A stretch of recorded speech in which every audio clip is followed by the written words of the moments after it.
और मैं महाराष्ट्र की सरकार भी कहना चाहता हूँ कि अगर आप उनको आरक्षण देते हैं तो समझ लीजिए जिस तरीके से नेपाल और बांग्लादेश का हालत हुआ उस तरीके से जल्द महाराष्ट्र और दिल्ली का हालत कर सकते। पिछले दिनों से लगातार धनगर समाज व बंजारा समाज हैदराबाद गैजेट से वो अपना एसटी में रिजर्वेशन मांग रहे हैं।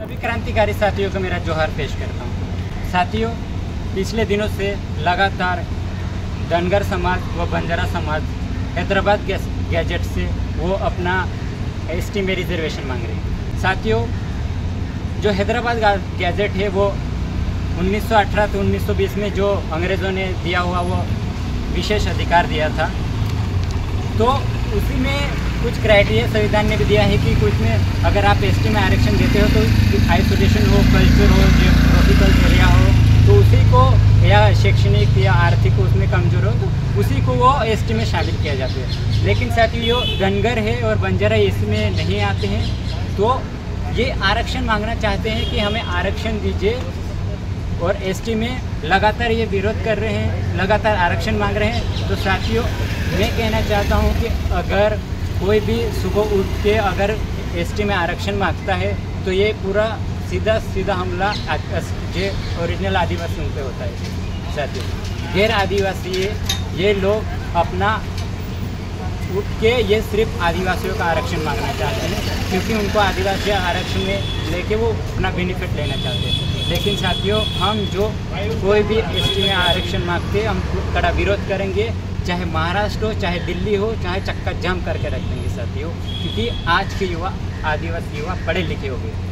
ये जो सरकार है ये फोकस करती है कि आदिवासियों को किस तरह से बांटा जाए, उसमें उनको अपने आप में लड़ाया जाए और आदिवासियों का आरक्षण ख़त्म किया जाए और धीरे धीरे आदिवासियों की भी ख़त्म करना चाहते हैं। लेकिन साथियों, हम खड़े हैं, हम युवा हैं और हम लगातार यही मांग करेंगे कि ये देश संविधान से चलेगा, ना कि किसी की मनुस्मृति या किसी की बीजेपी सरकार नीति से नहीं चलेगा। तो साथियों, हम विरोध करेंगे और जो ये सरकार कहती है कि हम जो आरक्षण है, जो पिछड़ा हो सबको आरक्षण देंगे, लेकिन हम नहीं देने देंगे। हमें हमारे आरक्षण में हमारे आदिवासी में घुसखोरी नहीं चलने देंगे। फिलहाल देखते हैं कि कोई बहुत सारे घुसखोरी होते हैं, लेकिन हम आज पढ़े लिखे हो गए तो हम ये आरक्षण नहीं देना चाहते हैं और किसी को नहीं आने देंगे। और लगातार ये जो बंजारा और धनगर समाज आरक्षण मांग कर रहा है, और मैं महाराष्ट्र की सरकार भी कहना चाहता हूँ कि अगर आप उनको आरक्षण देते हैं तो समझ लीजिए जिस तरीके से नेपाल और बांग्लादेश का हालत हुआ उस तरीके से जल्द महाराष्ट्र और दिल्ली का हालत कर सकते हैं। तो साथियों, हम यही कहना चाहेंगे, जितने भी आदिवासी नेता हैं, चाहे विधायक है, सांसद है, सभी से हम अनुरोध करना चाहते हैं कि आप साथ एक यूनिटी में आइए, खड़ा होइए।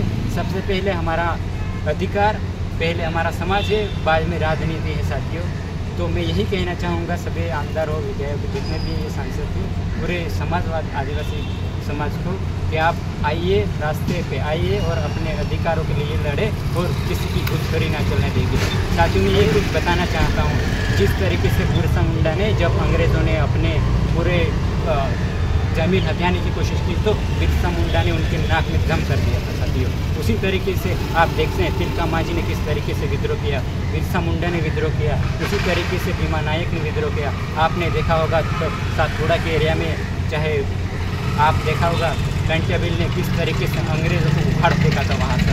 उसी तरीके से झारखंड में शिबू सोरेन ने किस तरीके राजनीतिक लड़ाई लड़ी और आदिवासियों को अपना अधिकार दिलाया और ज़मींदारों को वहाँ से हटाया। उसी तरीके से हम भी आज खड़े रहेंगे और जयपाल सिंह मुंडा और भी डॉक्टर बाबा साहब अम्बेडकर ने हमें अधिकार दिया है संविधान में कि आदिवासियों को विशेष अधिकार दिया जाएगा, उनकी जल जंगल जमीन 5वीं से अनुसूचित की आदिवासियों को ले लेंगे। तो मैं सभी युवा हम खड़े रहेंगे, चाहे छात्र हो या युवा हो, और हम अपने संविधान से चलेंगे और लड़ेंगे।